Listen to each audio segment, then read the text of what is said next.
తెలంగాణ ప్రజాపాలనా దినోత్సవం సందర్భంగా వేడుకల్లో పాల్గొన్న సీఎం రేవంత్ రెడ్డి కీలక వ్యాఖ్యలు చేశారు. కృష్ణా గోదావరి నీటి వాటాల విషయంలో రాజీ పడబోమని చెప్పారు. 2047 నాటికి హైదరాబాద్ను $3 ట్రిలియన్ ఎకనమీగా మారుస్తామని అన్నారు.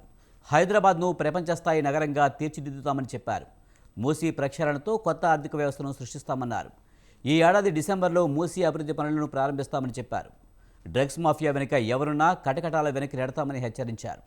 ఫామ్ హౌస్లో జరిగే డ్రగ్స్ పార్టీలపై ఉక్కుపాదం మోపుతామని చెప్పారు. 30,000 ఎకరాల్లో ఫ్యూచర్ సిటీని నిర్మించబోతున్నామని రేవంత్ రెడ్డి స్పష్టం చేశారు. ఫోర్త్ సిటీకి అడ్డంకులు సృష్టిస్తున్న వాళ్లకు ప్రజలే బుద్ధి చెప్పాలని కోరారు. తెలంగాణ ప్రజాస్వామ్య చరిత్రకు శ్రీకారం చుట్టిన శుభదినం. ప్రజల చేత, ప్రజల కొరకు ప్రజలే రాసుకున్న పోరాట చరిత్రమన్నది. నిజాం నియంతృత్వంపై సామాన్యుడు సాయుధ పోరాటంతో సాధించుకున్న విజయం ఈ రోజు మనము అనుభవిస్తున్న ప్రజాస్వామ్యం. ప్రపంచ ఉద్యమాల చరిత్రలో సువర్ణ అక్షరాలతో లిఖించదగ్గ ఘనత తెలంగాణ సాయుధ పోరాటానిది. 1948 సెప్టెంబర్ 17 ఈ పోరాటంలో ప్రజలు విజయం సాధించి స్వేచ్ఛా పతాకను ఎగరవేసిన రోజు. ఈ గడ్డపై రాచరికానికి ఘోరీ కట్టి ప్రజాపాలనకు హారతి పట్టిన రోజు సెప్టెంబర్ 17. అందుకే ఇది ప్రజాపాలన దినోత్సవం. రాష్ట్ర ప్రజలందరికీ ప్రజాపాలన దినోత్సవ శుభాకాంక్షలు తెలియజేస్తున్నా. కృష్ణానది జలాలు, గోదావరి నదీ జలాలకు సంబంధించి ఈనాడు జరుగుతున్న చరిత్ర మీకందరికీ తెలుసు. ఈ 2 నదులు తెలంగాణ జీవ నదులు. ఆ నదుల్లో మనకు హక్కుగా దక్కాల్సిన నీటి వాటాలపై రాజీ పడేది లేదు.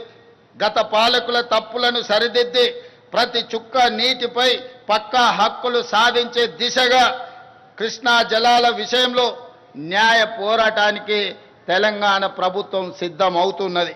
ఇటీవలే మన ఇంజనీర్లకు, న్యాయ నిపుణులకు స్పష్టమైన దిశా నిర్దేశం రాష్ట్ర ప్రభుత్వం చేయడం జరిగింది.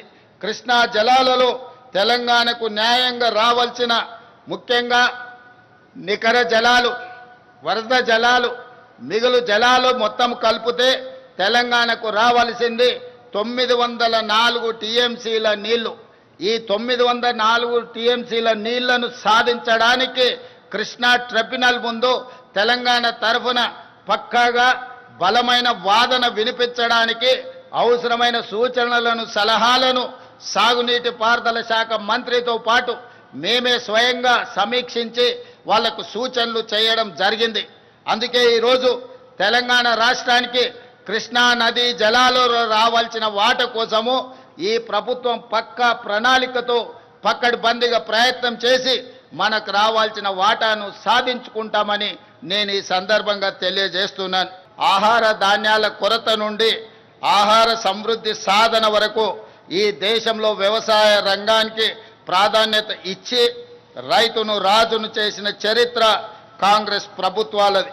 హరిత విప్లవం నుండి ఉచిత విద్యుత్తు వరకు, రుణమాఫీ నుండి రైతు భరోసా వరకు రైతుల కోసం మనం రూపొందించిన సంక్షేమ పథకాలు ఎప్పటికప్పుడు కొత్త చరిత్రను సృష్టిస్తున్నాయి.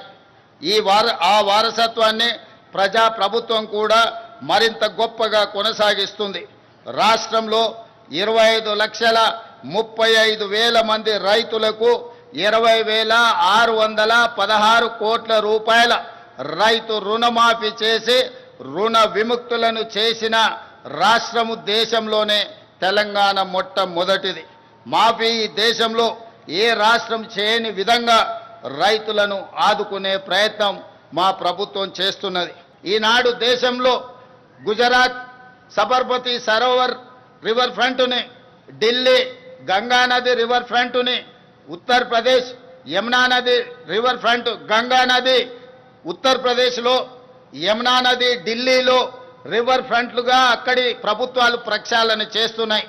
గుజరాత్తో, ఢిల్లీతో, ఉత్తరప్రదేశ్తో పోటీ పడి తెలంగాణ రాష్ట్రం మన మూసీ నది ప్రక్షాళన చేసి హైదరాబాద్ ఒక సుందరమైన నగరమే కాదు, వాతావరణ కాలుష్యానికి దూరంగా అభివృద్ధి చెందిన నగరంగా తీర్చిదిద్దడానికి ఈనాడు ప్రణాళికలు సిద్ధం చేస్తున్నాం. తెలంగాణ ప్రాంతం పోరాటాలకు వేదిక, తెలంగాణ ప్రాంతం త్యాగాలకు వేదిక, తెలంగాణ ప్రాంతం అమరవీరులకు ఒక ప్రతీక.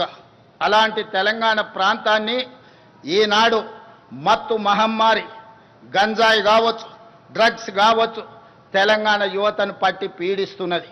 ఇది నా సమస్య, మీ సమస్య, ప్రతి పేదవాడి సమస్య. ధనవంతులు, శ్రీమంతులు లేదా విలాసవంతమైన జీవితం గడుపుతున్న వాళ్ళే ఈ గంజాయి డ్రగ్స్ బారిన పడడం లేదు. ఈనాడు జరుగుతున్న కేసులు, వస్తున్న సమాచారం, మధ్యతరగతికి సంబంధించిన యువత కూడా పెడధోరణిలో పోతున్నారు. పట్టణానికే పరిమితంగా, నగరానికే పరిమితం కాలే, పట్టణాలు, గ్రామీణ ప్రాంతాలలో కూడా ఈనాడు గంజాయి మూలాలు కనిపిస్తున్నాయి. ఎక్కడ చూసినా కేసులు జరుగుతున్నాయి. ఈ కేసుల వెనకాల చూస్తే గంజాయి ప్రభావమో, డ్రగ్స్ ప్రభావమో అధికంగా కనిపిస్తుంది.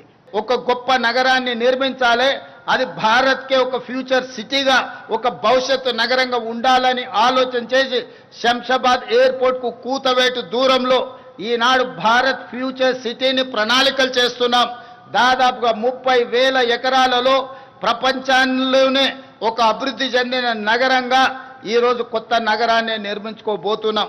దీనికి కూడా తొందరలోనే పనులు ప్రారంభిస్తాం. వాటన్నిటి కూడా ప్రణాళికలు సిద్ధమైనవి. కొంతమంది అక్కడి ప్రాంత రైతులను, ఆ ప్రాంత ప్రజలను రెచ్చగొట్టాలన్న ఆలోచన చేస్తారు.